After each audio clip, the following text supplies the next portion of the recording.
Hockey inside! Hockey inside!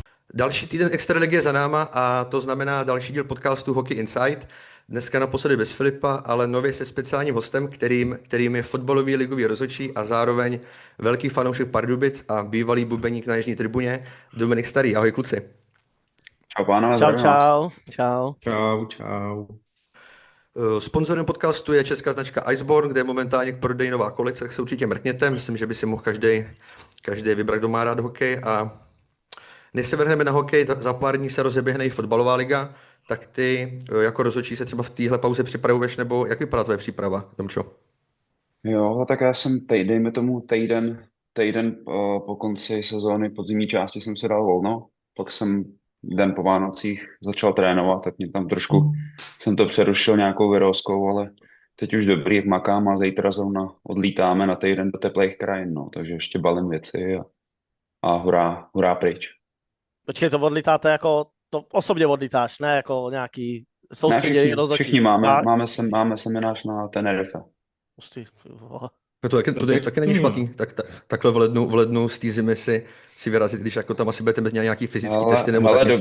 dobrý, ale ono víceméně, my jako každý den 8:30 začínáme a o 7:30 večer jako končíme, takže ono tam, jako není to úplně na poznávání krás jako ostrova, no. A nějaká, co se týče té fyzické přípravy, tak jak často musí profesionální rozhodčí trénovat v týdnu?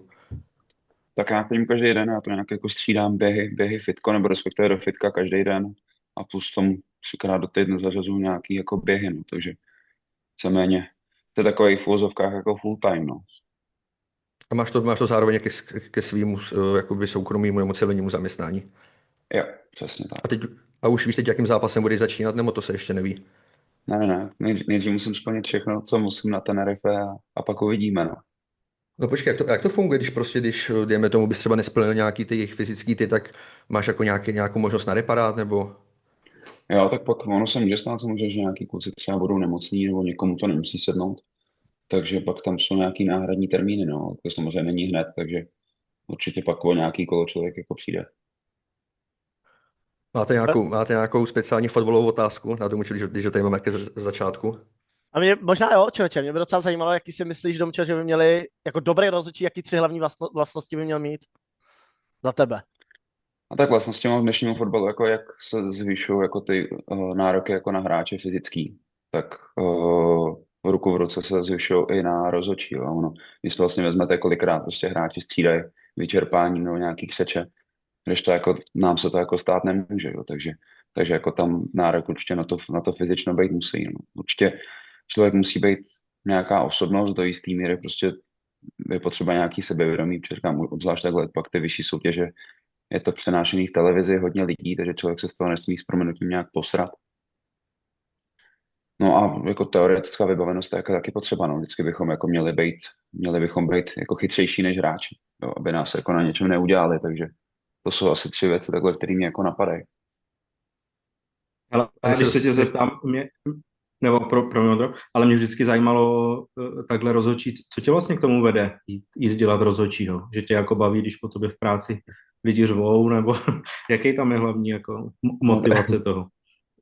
Tak já teda nebudu říkat jaký, ale je povolání mám, jako kde mě moc lidi nemají rádi, takže, ale to nech to popřejít, půjdu dál, ale kluci, Ondra možná ví, ale ne, tak já jsem hrál fotbal vždycky na nejvyšší úrovni republikový, co byla. Do toho pak nějaký zdravotní problémy. Já jsem už od nějakých třeba 12 jako vždycky koukal na ten fotbal trošku jinak, jako z pozice toho rozhodčího. Jako zajímalo mě to, pak jsem chodil tady u nás na vesnici na lajnu s praporkem, když mě bylo třeba 13.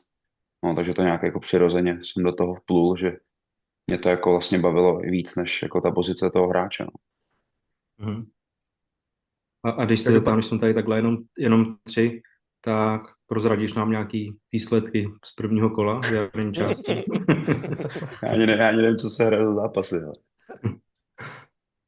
No každopádně já jsem rád, že tady Dominika máme, my se nějakou dobu známe a o tom hokeji si píšeme dost často, takže znám jeho názory a jeho pohled na tu hru, takže se těším, co nám tady všechno řekne, nebo jak to svýma názorama okomentuje.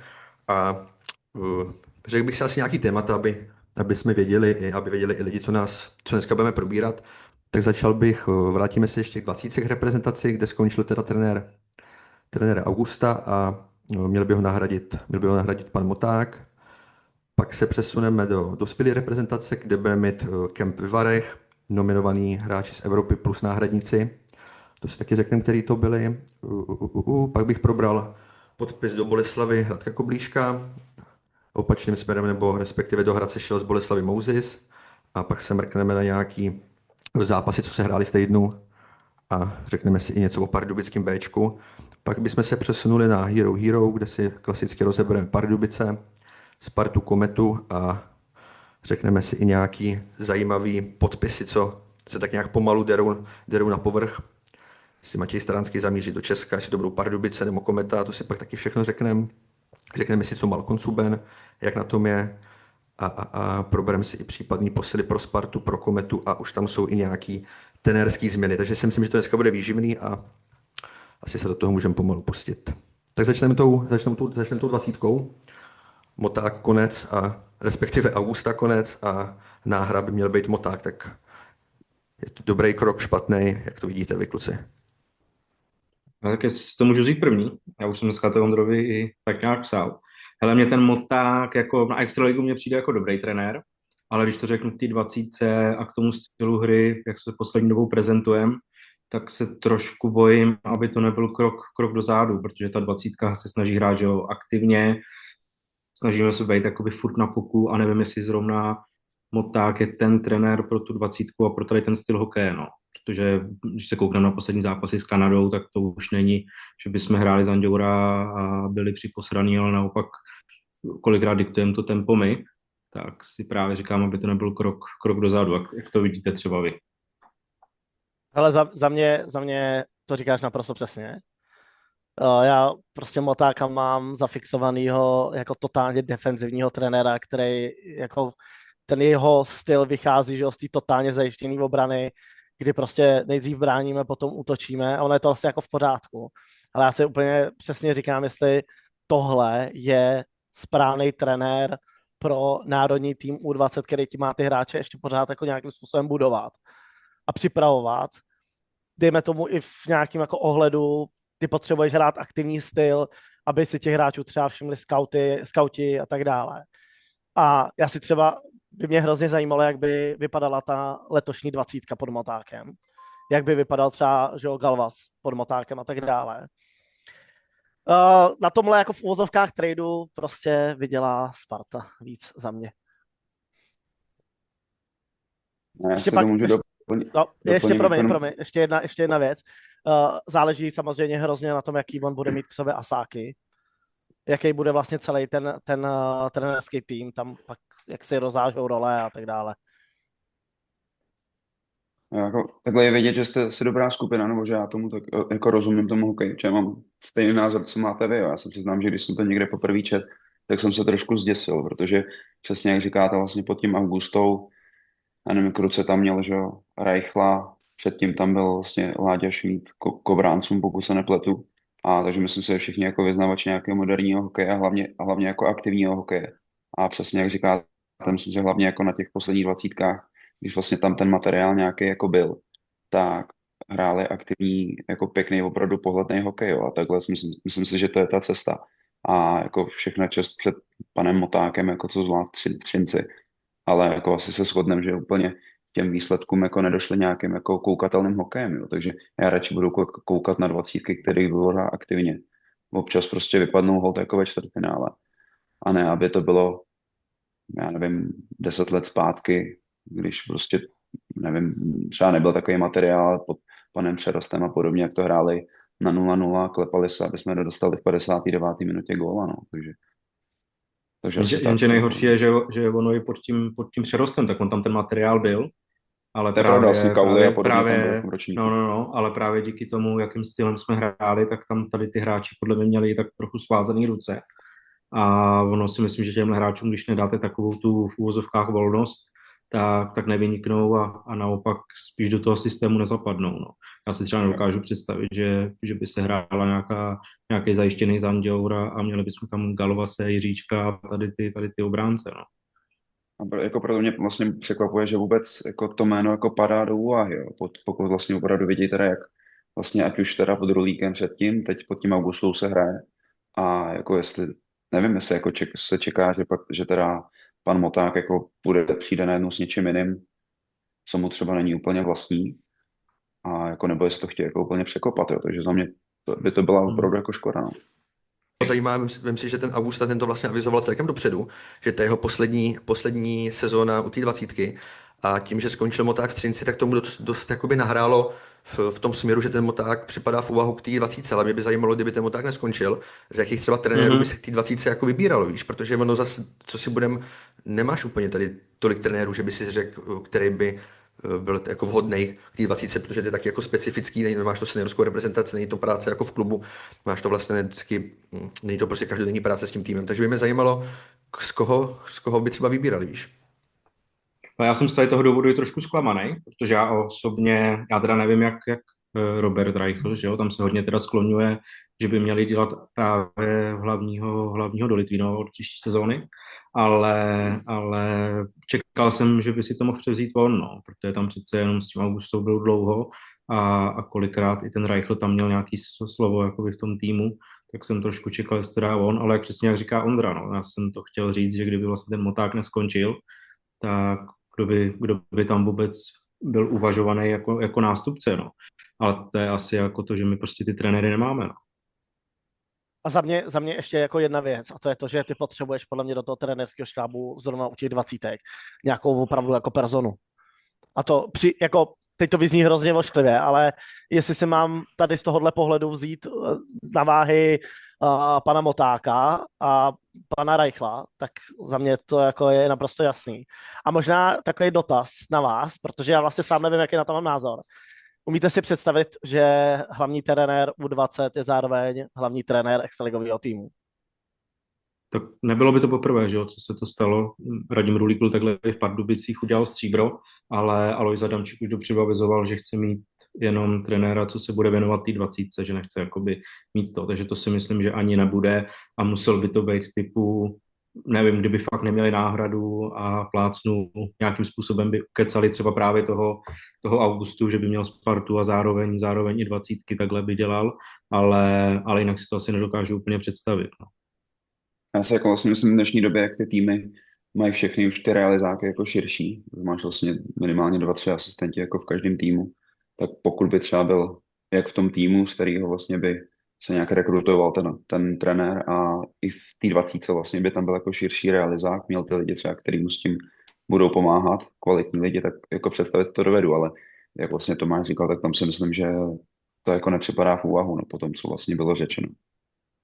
Já bych teda ještě doplnil, že my se tady vlastně bavíme o tom, že by tu 20 měl převzít Moták, furt to jsou nějaké spekulace, že třeba to tak vůbec jako být nemusí, ale myslím, že už to někde bylo i v nějakých spekulacích na internetu se to psalo, že to je jedna z variant, tak uvidíme, jak to dopadne. Každopádně z té 20 bych se přesunul k dospělému hokeji.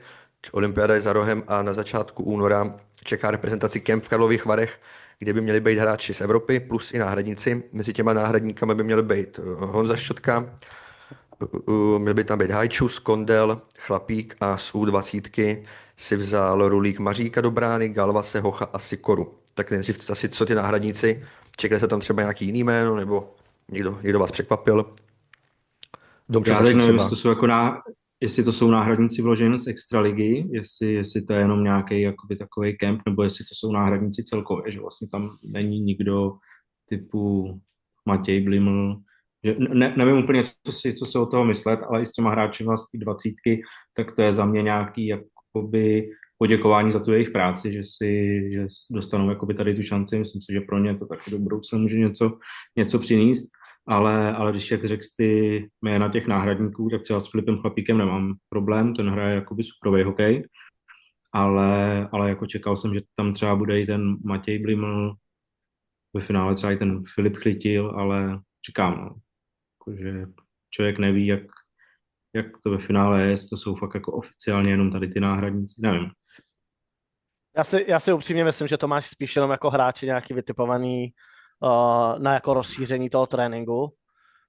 Úplně si jenom představit, že bys nějakým takovýmhle způsobem v uvozovkách oznámil třeba Honzu Šťotku jako potenciálního náhradníka na olympiádu. A co se týká těch mlaďáků, tak tam, já to řeknu znova, tam za mě jsou i mlaďáci, kteří na tu olympiádu klidně mohli jet. A znova zase se tady prostě musím zastavit, že pokud to opravdu mají být náhradníci jako náhradníci, tak tam chybějí jako jména jako třeba Adam Klapka, že jo, který se za mě minimálně jako náhradník by tam měl být. Já si myslím, nebo pokud se nepletu, že vlastně ten kemp začne ještě v době, kdy zámořské soutěže nějak fungují. Takže proto si myslím, že to je takhle. Co se těch mladých týče, jak si myslím, že přesně jak jste říkali, že si to kluci víceméně jako zasloužej. To je jako jedna stránka věci. Druhá stránka si myslím, že na jednu stranu ten kemp je trošku udělaný ve stylu nějakých těch repre akcí, kdy vlastně skončí ty předkola playoff, kdy vlastně tam jedou víceméně taky takhle mladí hráči, u kterých si myslím, že snad ani jako to není braný, takže by vůbec se mohli poprat o tu nominaci, spíš aby jako doplnili v úvozovkách nějaký ty jako stavy, aby tam ty hráči mohli nějak jako smysluplně trénovat. No, takže já v tom jako spíš vidím tohle. Co se týče, nebudu se pouštět do nominace, jenom řeknu, jako, že třeba takovýho Galva se opravdu už od začátku těch 20, tak jsem se jako říkal, že bych se ho tam klidně jako dovedl představit, jako samozřejmě hodně lidí má názory, že je to ten level jako úplně někde jinde, což já souhlasím, ale na druhou stranu nebudu porovnávat třeba s konkrétníma backama, ale prostě říkám, když jsem ho teď viděl, když hráli vlastně v Pardubicích naživo, když jsem se na něj jako zaměřil, tak jako to bylo opravdu jako radost se dívat jako na to, jak je sebevědomý, jak umí pracovat s pukem, zároveň je i jako silný na puku. Takže jako za mě jako skvělý a si bych se ho nebal zkusit, no. Myslím si, že kdyby třeba hrál s nějak takovým Gudasem, třeba s tvrdším hráčem opravdu, který by ho zabezpečil ze zadu, že si myslím, že by to třeba jako fungovat mohlo. S Radimem Já jenom Šimkem, řeknu, že že jo, by mohl hrát. Vlastně nebo to se nabízí, že spolu hrajou léně, no. Jasně, on je taky napravo, jasně. Jediný řeknu, že vlastně Galvas tak od návratu z těch 20, tak 4 zápasy a 4+1. No. To si myslím, že je jako skvělý číslo jako v extralize. A to, že mu je 19, to je jako fantastický. No. Jako on udělal ten Galvas, on udělal za ten rok, nebo za ten, od té minulé sezóny brutální progres. A když jsem ho viděl už minulý rok, tak jako vidíš na něm, že to je šikovný back s potenciálem, ale on brutálně vylít a ty 20, on se z těch 20 vrátil extrémně sebevědomý. A vlastně viděli jsme, to už to říkal Dominik, viděli jsme ho u nás v Pardubicích a i ty čísla, co teď jako má, on dostává prostor na přesilovkách, hraje hodně minut a jako hraje fakt skvěle. A zrovna to je třeba hráč, že ten situ, nebo ten mezi těma náhradníkama, to je třeba hráč, který si to jako zaslouží. Nemyslím si teda, že by asi jako, že tam je nějaká šance, že by jel, ale to je třeba hráč, který kdyby jel, tak s tím asi nemám úplně problém, byť jenom aby třeba nasál tu atmosféru, nějaký ty zkušenosti, byl tam s těma hráčema, ty tréninky, takže s tím bych taky problém neměl. A já si myslím ještě, když doplním, jako, že opravdu i on jako osobnostně, jo. Vlastně když jsem koukal třeba na té střídačce, tak on šel vlastně z ledu a teď najednou tam byla nějaká situace a on tam ještě jako mávnul na spoluhráče, na jinýho obránce, ale ne, teď tam ještě půjdu já, jo, vlastně všichni ho jako berou, takže tam si myslím, že je vidět, že on je v tom týmu prostě má to postavení, který se jako zaslouží těma svýma výkonama, jo, takže i to se mně jako líbí opravdu jako komplexní obránce. Tak ono, když se podíváte na hru vlastně toho Liberce, tak on toho Radima Šimka z pozice číslo 1 vysunul a je tam teď jednička mezi těma bekama on, jo. A já říkám, že jako na olympiádu nevím, ale myslím si, že na mistrovství světa, kde můžeme počítat, že určitě nepojede Filip Hronek a další tady ty jména, tak si myslím, že on by si tu pozici tam dokázal obhájit a bylo by to strašně fajn, kdybychom konečně ukázali v té nominaci trošku ty koule a vzali tam takovýhle hráče, no. Jsme nebyli takový zas úzkoprsíce, většinou jsme a proč nedat šanci tomu hráči, no. My momentálně v této formě nemáme v Česku lepšího obránce jako Čecha. Jako nemáme prostě. To, já jsem, jak jsme si psali, že jo, tak jsem koukal na Liberec Boleslaví a ono to není jako o tom, že ten kluk dělá body, ale ono je to o tom jako jeho postavení, přesně o takový té drzosti. On přesně ví, kde má být. Jakoukoliv situaci, která se třeba pohne trochu do jiné strany, tak on dokáže dobruslit. On ani vlastně jako silově to není, že by někde nějak jako extrémně strádal, opravdu fantastický hráč a jestli udrží to neříkám, že to, co má teď, protože teď jako nadstandardně boduje všechno, ale pokud se udrží na nějakém levelu, tak to jako nám tady roste já se nebojím říct, druhý židlický, jako v uvozovkách. Jo. Tam jako opravdu, co se týká Liberce obecně v tom zápase třeba s tou Boleslaví i u nás, tak fantastický výkon, podpořený o tyhle ty individuální výkony. A ještě teda, jak ty jsi říkal, Domčo, že vyšel Radima z Šimka z pozice prvního beka, tak já si trochu myslím, že ten Radim Šimek je i rád, že jako vlastně od toho tam trochu je, aby toho Galviho posouval a myslím si, že jako taky odvádí fantastickou práci.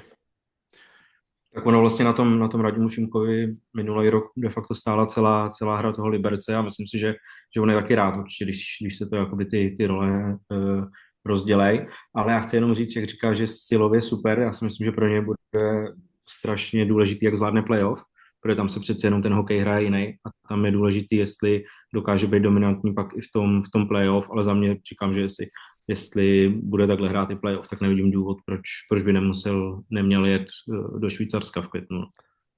Já se trochu musím smát, protože to, co říkáš, je hrozná pravda a zase to souvisí s tím, o čem my jsme se tady bavili už několikrát a o čem se baví celá Extraliga dlouhodobě, že playoff se hraje úplně jinak, píská se úplně jinak, celá ta hra je založena úplně vlastně na něčem jiným.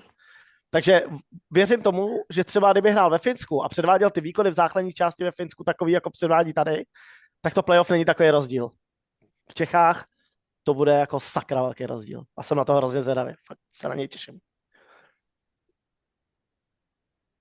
No ty jsi vlastně, ty jsi to viděl v týdnu Liberec Budějky, tak jak tebe třeba působí ten Liberec, protože Liberec v týdnu 3 zápasy 3krát vyhrál, tak jaký ty máš třeba pocit z té hry? Já co si vybavím, když hrajou proti nám, tak mi přijde jako ten tým, my nejsou úplně nahoře, ale hrajou tak jako nepříjemnej, dobře bruslej, jsou důrazný a jako třeba ten jejich styl nám absolutně nevoní. Za mě, já osobně jsem jako takový docela velký fanoušek Liberce, ale spíš z toho pohledu toho, jakou hru a to, jak hrajou. A zejména, jak hrajou v zápasech proti Pardubicím, protože to fakt je, jako to jsou nádherný hokej. Já musím říct, že v tom zápase s Budějovicema od první minuty mně osobně přišlo, že ten Liberec se může prohrát. Že oni byli tak dominantní na puku, rychlostně, všelijak, opravdu jako nepochyboval si ani minutu, že prohrajou, nebo že to nezvládnou ten zápas.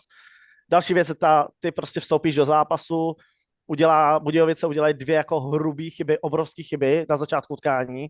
Liberec jde do vedení 2-0 a to je podle mě jeden z těch jako nejhorších týmů, který třeba nemusí být tolik defenzivní, ale je to takový ten nejhorší tým, když vede, protože oni pořád jedou takový ten soustavný tlak a vlastně mi přijde trochu, že je jedno, jestli hrajou venku nebo doma, všude hrajou dobrý útočný hokej a ještě ke všemu podpořený těma jako defenzivně ofenzivníma výkonama svých obránců, který jsou fantastický. A za mě pořád je Liberec černý kůň Extraligy a věřím tomu, že udělá semifinále. Já jsem psal minulý týden, myslím, že jsme se o tom bavili, já jsem psal, že to udělá, že semifinále udělá ta velká trojka v uvozovkách, nebo jakoby nebo 3 z těch 4 týmů Kometa, Pardubice, Sparta, Třinec a do toho jeden ten jako v uvozovkách z toho druhého sledu a myslím si, že to bude Liberec. A celkově pro ně je vlastně jako fantastický týden. No. Já ještě když se jako vrátím k tomu zápasu s náma, že jo, tak tam rozhodl ten negól, že jo, z nájezdu.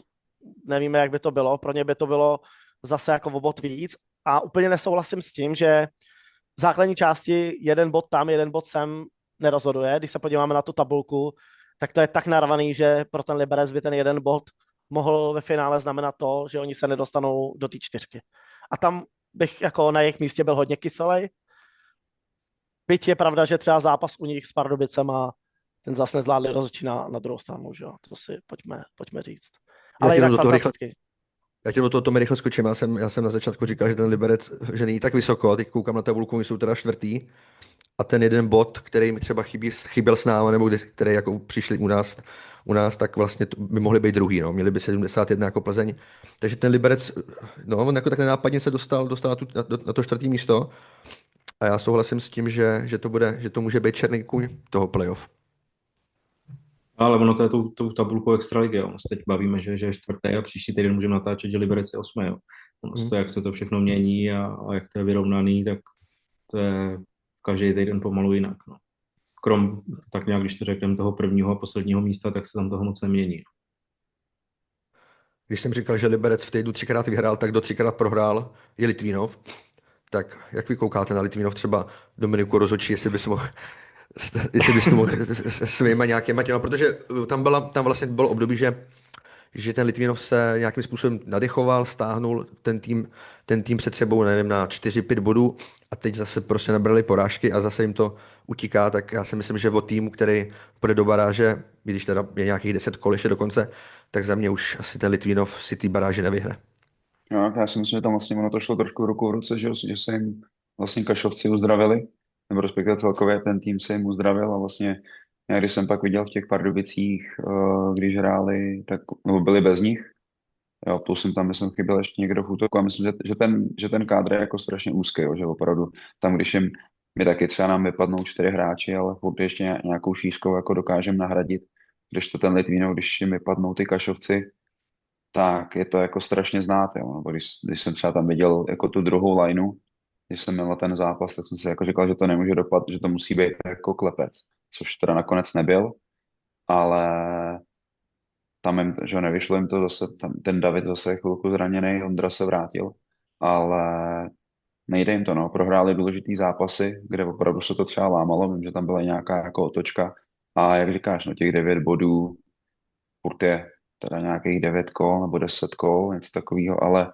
těch 9 bodů jako vlastně už je moc, no. Prostě myslím si, že ty týmy už taky tam ten Litvínov jako budou chtít prostě udržet pod sebou, vybičujou se proti němu vždycky a jako bude to opravdu strašně těžký pro ně. No.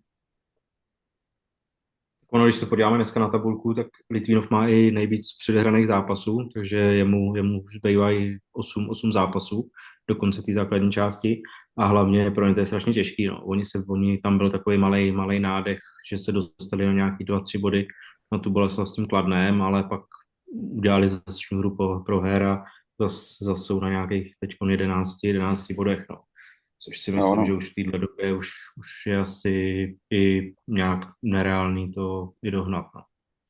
Já když vlastně když jsem si teď otevřel vlastně, tak jak jsem mluvil o tom předtím, o té druhé léně v těch Pardubicích, jo, jako ono je dneska, když to vlastně vezmu jako Jurčík, Gut, Maštalíčský, tak jako říkám, no, není to úplně asi druhá lajna, jako z který jde strach, no, když to porovnáme jako s jinýma týmama, je třeba kolem nich, ať už to Kladno nebo Boleslav, tak si myslím, že ta síla toho týmu prostě je větší, no. Ono 27. ledna jede Litvínov do Boleslavy a myslím si, že tam se rozhodne definitivně, že tam to bude takový topit z kozu do vazu. Myslím si, že po tom 27. pravděpodobně Litvínov zaučí asi do propasti. No. Já myslím, že se rozhodne už dřív, ale tam se to asi tak nějak utvrdí. Ale jako asi si můžeme říct na rovinu, že asi jedno, kdo bude hrát baráž, protože asi nepředpokládáme, že nějaký prvoligový tým by tu baráž zvládnul. To by si v Litvínově museli dát nějaký horší tatarák, což už tady bylo, ale nepočítám s tím, že by asi baráž nezvládli. No. Já si myslím, že pro ně je hodně důležitý, že tam asi nějaký ty problémy, co měli, tak tam našli nějaké řešení, i když teda doteďka něco vyšlo ven, ale doteďka není tam nic vlastně podepsaného a taky asi nikdo zatím moc neví, jak tam to bude v příští sezóně. No.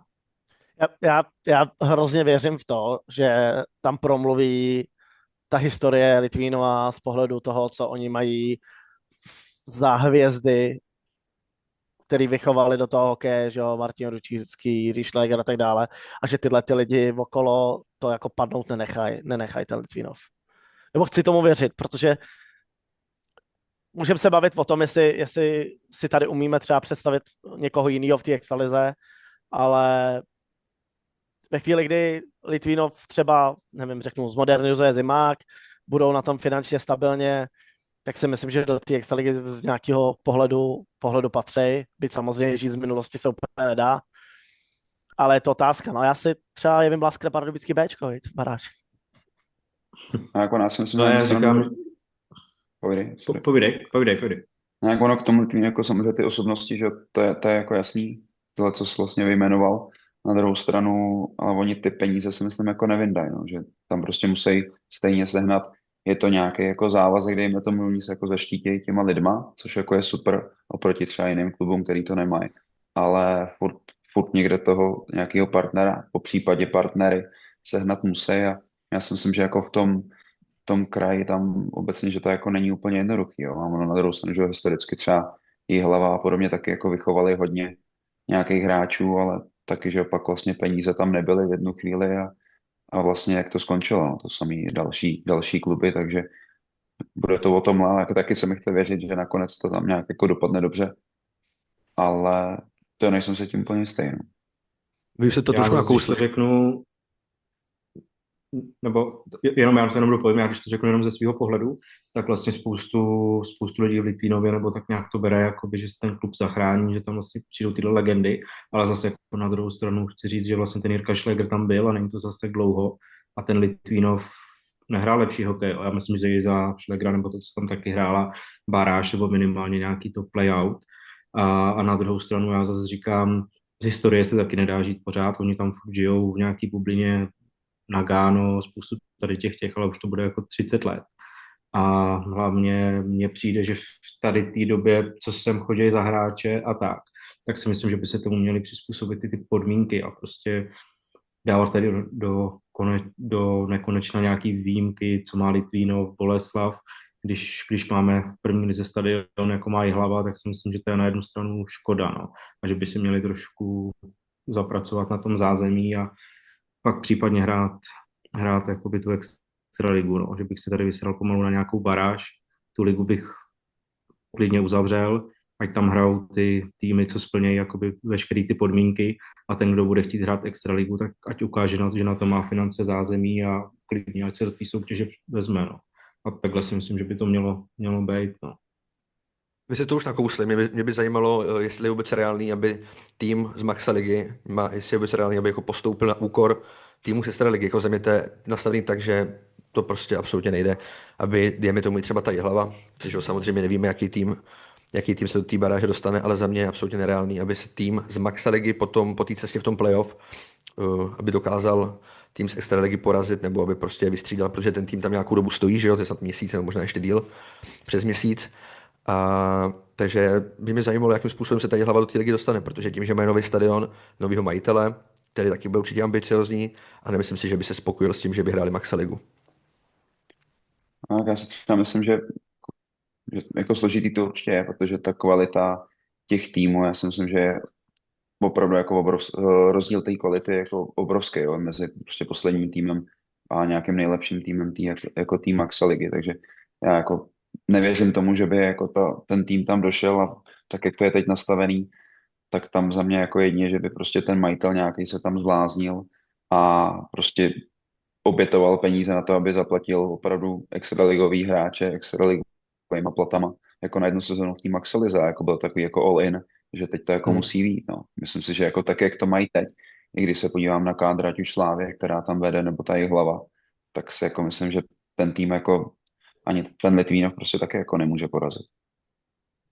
Takže ono je strašně těžký, že co jsem se třeba bavili takhle s hráčima, tak ta Jihlava, tak ona by dokázala ty borce zaplatit. Ale největší průser je, že ty hráče nechtějí hrát jakoby, do první ligy, že jo. Nějakým způsobem máš to pak v tom jejich CVčku, že zhrál o ligu níž, může se to povíst, nemusí, že jo, je to taky otázka, nechci říkat, že štěstí, ale můžou se ti taky zranit nějaký klíčoví borci a nepovede se ti to, je to těžký, no, ale proto, jak říkám, že jo, tak jakoby ta extraliga je v této fázi de facto uzavřená, že jo, když to jako ta baráž je jenom taková na boku, aby se neřekla. No. Jo, mě to vlastně takhle napadlo při takový jako příměr trošku jako i k fotbalu, jo. Vlastně, když se podíváme, že tak vlastně z druhé ligy, teď si myslím, že tam mají jako obrovské ambice oba brněnský týmy a když vlastně vidíme ty příchody, teď třeba že do Artisu, Radim Brajte, z Olomouce a podobně, tak něco jako na ten způsob právě bych se jako dokázal představit jako v tom hokeji, jako že by mohlo fungovat. Jo, ale jako jak říkáš, no, pokud že ty hráči nechtějí, tak jako na jednu stranu je to od těch hráčů jako dobrý, že i když třeba by je zaplatili, takže prostě chtějí se držet a rvát se jako o tu extraligu. Jako ta fotbalová baráž v tomhle je skvělá, že ty prostě ve 2 zápasech musíš ukázat nějakou kvalitu a jdeš to hrát za stejných podmínek naopak bych skoro řekl, že vlastně ty týmy v té první lize, nebo v té nižší lize, tak jsou zvýhodněný tím, že oni v podstatě chodí od výhry k výhře, kdežto ty poslední týmy, že jo, chodí od prohry k prohře v uvozovkách. Abych odpověděl Ondrovi, tak co se týká baráže hokej, tak je to totální sračka, výsměch všemu, co si myslím, že všichni máme rádi na sportu. A upřímně jako nerozumím tomu, proč to je takhle. Vlastně nikdy, a těch jako výmluv, proč to je takhle, bylo spoustu, nikdy mě nikdo nepřesvědčil o tom, že by byl byt jediný argument, proč je to takhle správně. A opravdu jako je to ostuda, že tohleto vůbec jako musíme řešit. Já prostě nerozumím tomu. Dobře, ještě kdyby se to hrálo na tyhle 4 vítězný zápasy a tak dále. Já se nerozumím tomu, jak ten tým může 40 dní sedět a čekat na baráž. Jo. Prostě to jsou jako neuvěřitelné věci. A přijde mi to úplně scestný a nerozumím tomu, že to, nechci říct nikomu, ale že jsme s tím vlastně všichni jako v pohodě a tak to jako berem, že je to vlastně OK. Je to hrozný úplně. Mě jako zajímalo, co by se muselo stát, aby s tím někdo začal něco dělat, protože, jak říkal jsi, jako 40 dní ten tým si dá dovolenou, můžou si, když to přeženou, hráči se odjedou s rodinou na dovolenou, odpočenou si, vrátí se nějaký 3 týdny předtím si dají trénink, aby se na to připravili a naopak proti tobě nastoupí tým, který je prostě pomlácený ze 3 sérií v playoff a jako, že jo, tak jak potom chceš ten tým odpočatý porazit. Já si pamatuju, když to hrálo Kladno, tak tam i tenkrát se mluvilo o tom, že Kladno by mohlo být nějaký problémy a tam vlastně se ukázalo hned od prvního zápasu, od první třetiny, že ten tým z extraligy, jako to se absolutně nedá rovnat, nedá se absolutně rovnat s tím týmem z té Maxaligy. Takže jako za mě to je jako nemožný, aby třeba ta Jihlava nebo kdokoliv z té Maxaligy porazil ten tým z té extraligy a vystřídali se. Každopádně my jsme se bavili o té Boleslavi, jsme to nakousli, tak Boleslav bude asi za mě ten tým, který si to s Kladnem rozdává takový to poslední postupový místo do toho playoff. Boleslav oznámila Radka Koblíška jako posilu, dneska už hrál kolem 15 minut druhou lineu, tak co Koblížek může Boleslavi nabídnout? On byl před 3 rokama byl v Brně, 10 gólů, 9 asistencí. Hráč, který byl celou kariéru ve Finsku, kde pravidelně sbíral body, ale jestli to bude pro Boleslav posila, nebo jak vidíte příchod Radka Koblíška do Boleslavy? Tak minimálně dneska jim zařídil bod navíc, protože dal 2 góly v nájezdech, což si myslím, že jako bude jedna z těch jeho devíz. Jako podle mě Boleslav prostě potřebuje bodový hráče a myslím si, že toho Koblíška se berou přesně z toho důvodu, aby ty body dělali, jinak jako ten tým Boleslav, my jsme se o tom bavili minulý týden, za mě ta Boleslav je jako nejhorší tým, co se týká nějaký skladby kádru, která v extralize je. Blbě se to říká teď po tom, co nás vymlaskli, jo? Ale tam jako já jsem ještě zdrženlivý s tím, že Litvínov to má jasný, tu baráž. Počkám si na to 27. ale jako tam to asi umlátí, no. Tak Boleslav, co hlavně potřebuje, tak potřebuje střelce, co bude dávat góly, no, protože Boleslav ještě má 42 zápasů a nepředlezli metu 90 střelených gólů, jo. To je jako šílený. A tam si myslím, že nejvíc je vlastně bolí, protože ta jejich hra, když jsme viděli s náma, ona není zase jako úplně jakoby tak špatná, ale prostě když nedávají góly, tak s tím pak nemůžou vyhrát, no. A to si myslím, že je alfa omega celý toho jejich problému, no. No, tak vlastně ten Koblížek, že myslím, že dlouhodobě jako ukazuje, že tam ty góly umí dávat, nebo respektive ty body. Ty góly vždycky nějak se dostal před nějakých 15 gólů, že v téhle sezóně to je trošku horší. Takže já si jako myslím, že ta Boleslav může jako tímhle jedině získat, no, jako tím, že ho tam dostala, mají podle mě strašnou výhodu v tom, že oni mají podle mě jednu z nejlepších jako dvojic v bráně, že vlastně golmanově mít problém nebudou, dejme tomu ofenzivní beky, nějaký Pirochta a podobně tam mají také jako slušný, takže já si myslím, že oni pokud začnou dávat góly ty útočníci, který vlastně od toho tam jsou a pokud třeba všechno tam jako funguje, už mezi těma hráčima v kabině a podobně, že taky něco prosakovalo, byť teda v nějakém rozhodu, to pak ten majitel jako vyvracel, že vlastně nic z toho není pravda, tak já si myslím, že oni by se tam furt ještě jako měli za mě do té 12 jako dostat, no. No Byť, ale na koho, na úkor koho, no? Samozřejmě to je druhá. Nevidím no, ho. Jo, to je jako to Kladno, že jde taky nahoru, ten tým má jako slušný.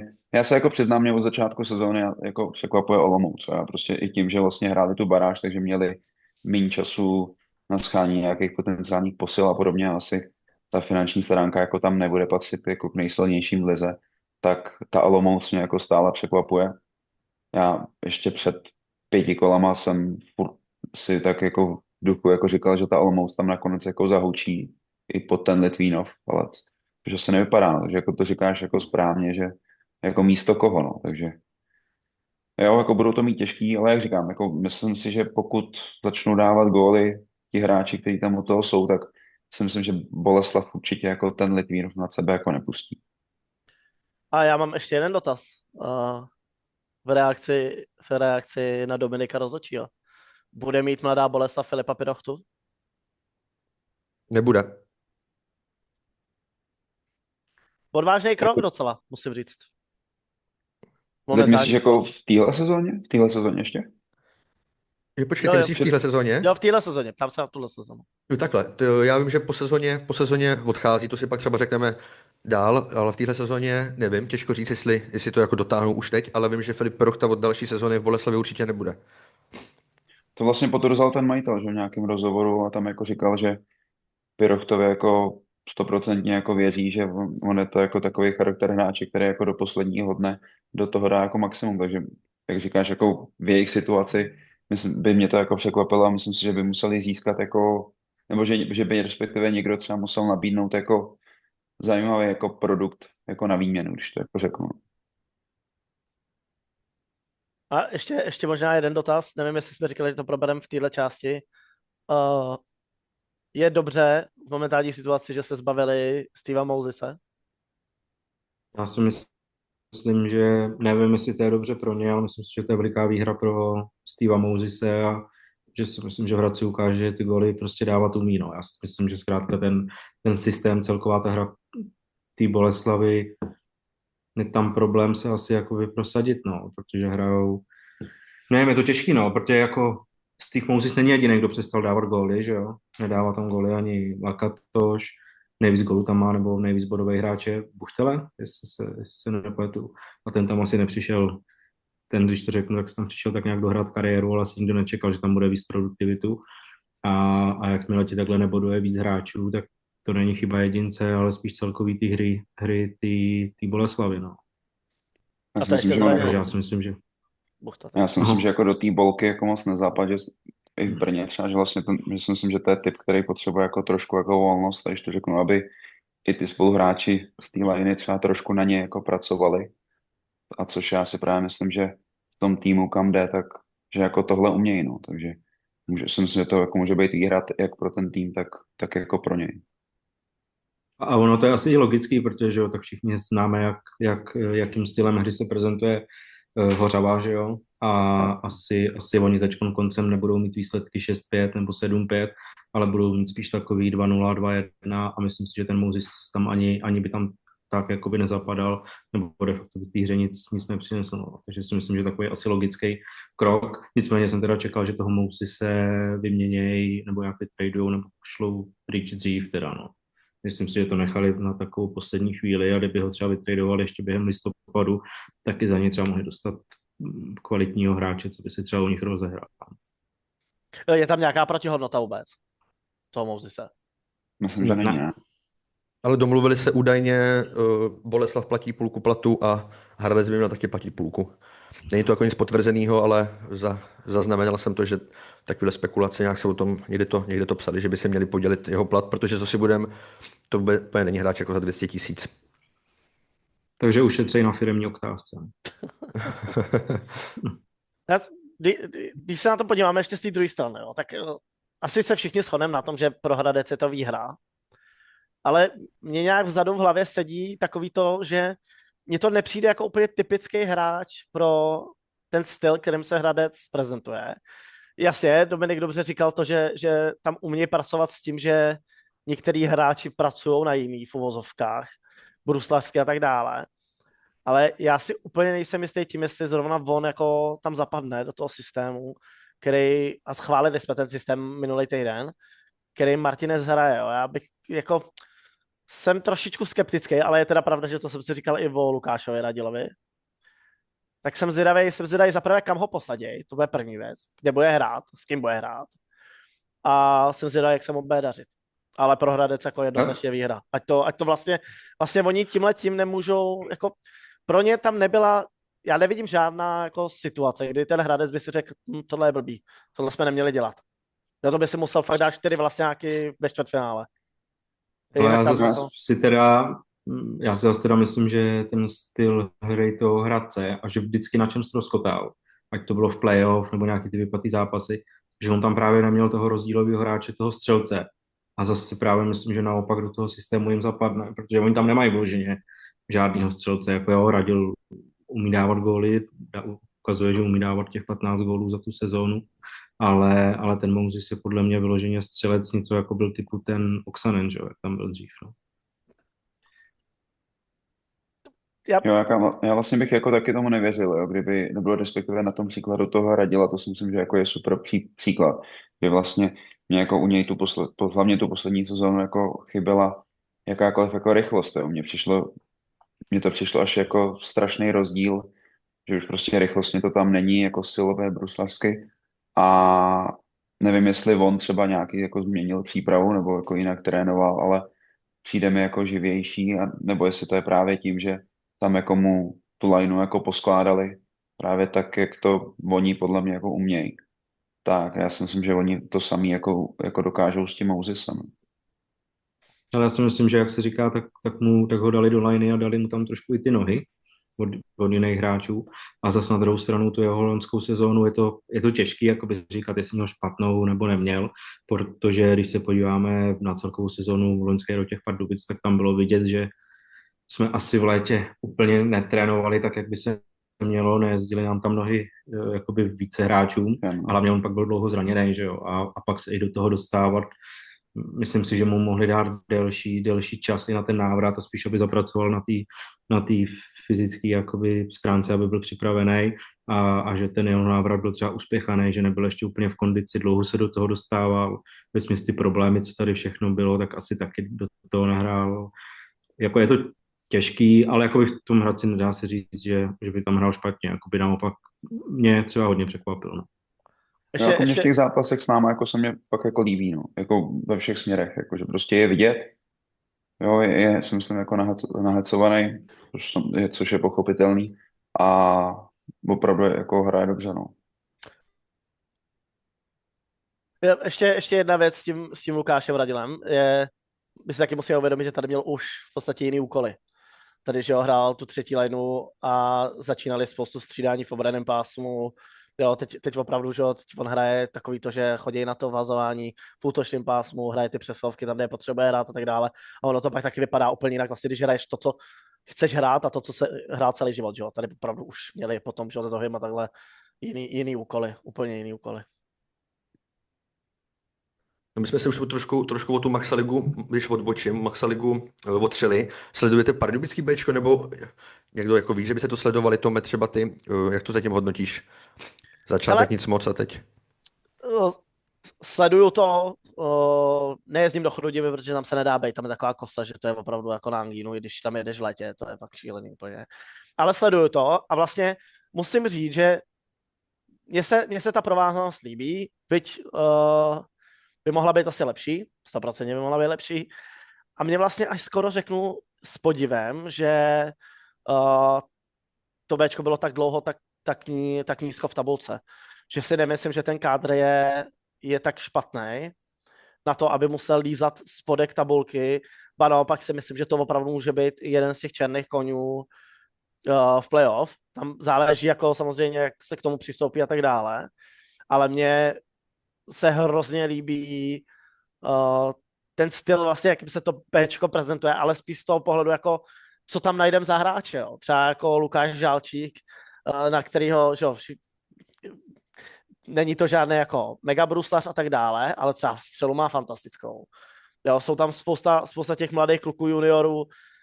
Fakt, je se ten projekt jako takový líbí. Líbí se mi i vlastně to, co a jak hrajou, ale je tam strašně vidět, že přestože tam je Kolář, že tam je, že jo, Daniel Rákos a tak dále, že pořád jsou ty kluci neskušený.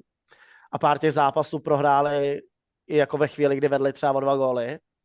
A tam si myslím, že je to stálo jako zbytečný body, který teď honějí, nebo se honili, když byli poslední. Ale jinak jako tomu Begu musím říct, že věřím. A možná bych doporučil, ať si lidi pustí ještě, že jo, rozhovor s Braněm Rapáčem, ten tam taky o tom Bčku mluvil, že jo, nebo o těch rezervních týmech. Ale mě to vlastně jako baví. Já musím říct, že mě ten hokej baví a líbí se mi třeba i Daniel Herčík, že jo, který v tom Bčku docela pravidelně boduje. A jsem zvědavý, jestli třeba pro něj to ve finále to Bčko nebude nějaká jako záchrana jeho kariéry. Já právě myslím, že Daniel Herčík bude takový hráč, něco jako Lukáš Žalčík, že na tu extraligu to třeba pořád nebude, ale v té maxalize nebo v té první lize tak bude domývat dál. Ale k tomu Bčku, tak tam jako ruku na srdce, jako farma super, ale tam si myslím, že pro ně je vždycky nejdůležitější vyhnout se tomu 14. místu, cokoliv navíc, tak je to jakoby bonus. Minulý rok vlastně udělali předkolo, že jo, ale tam si myslím, že to je spíš tím systémem, jak se ta maxa hraje, ale to je jakoby asi úplně jedno, ale jako říkám, že ta forma pro nás, když se podíváme, kolik jsme teď měli zraněných hráčů v Ačku, je důležitá, ale na druhou stranu je pak vidět, jak na tomto Bčku jakoby zastrpí na druhou stranu. Takže je to takový, já si myslím, že nepamatuju sezonu, kdyby bylo zraněných tolik borců z Ačka, že bychom si museli až takhle pomáhat. To asi taky nikdo nečekal, to zase jako druhá věc. Ale to Bčko, jo, je to určitě jakoby super věc a myslím si, že nám to hodně pomůže a pak i do playoff, že jo, tak budeš mít připravený borce, který ti tam můžou kdykoliv zasáhnout, budou znát ten systém, protože už ho hráli, nebudou se muset ničemu učit, takže určitě super, no. No, já vlastně na začátku musím říct, že jsem se trošku bál, jako aby tam jako nezahučeli dolů, že tam ty výsledky nebyly dobrý. Já si pak vybavuju nějaký zápas, který vlastně dávali v televizi, tuším na Vsetíně, že hráli, kdy vlastně tam nějaký přesilovce vyrovnali, pak vlastně v prodloužení to otočili a strašně se mi líbilo, jak jako tím žili, jo. Prostě tam ty hráči na sebe jako naskákali, jak kdyby prostě vyhráli semifinále Stanley Cupu. Takže jako prostě mě líbilo, jako na můj vkus, já bych se, nebo takhle, já bych jako chtěl, aby v tom Bčku prostě Kolář se tam třeba vychovává toho ševce, kterýho já si přiznám, když jsem vlastně přicházel, tak jsem jako čekal, že třeba ten hráč jako dostane v Ačku nějakou roli, když to třeba opravdu řeknu ve stylu jako toho Galvase, že já nevím, mně by se líbilo třeba, kdyby Čereš nějak jako vychoval nějakého takového hráče, on je spíš asi ofenzivní, takže ten Čero si myslím, že on je jak dozadu, tak dopředu jako dobrý. A to samé jako v útoku, no. Mně jako přijde samozřejmě zkušenost, Rákos a podobně, ale líbí se mi jako spojení těch mladých kluků s těma zkušenýma, ale na můj vkus tam je stejně jako docela, nebo nechci říkat dost kluků, ale pár jako hráčů, který vlastně nejsou ani zkušený, ani jako ty mladí, který už si myslím, že v tom Bčku, jako když to řeknu, jako přesluhujou. Jo, že a třeba i zabírají místo nějakým těm, nevím, jestli z juniorky, vlastně z té vítězný z minulého roku, jako jestli tam je někdo, kdo by se už mohl, jako, kdo by se mohl do toho Bčka jako zapojit, ale proto si myslím, že to Bčko jako mělo být, jo, samozřejmě ohrávat hráče, ale aby opravdu se tam nějaký jako vychovali do toho Ačku.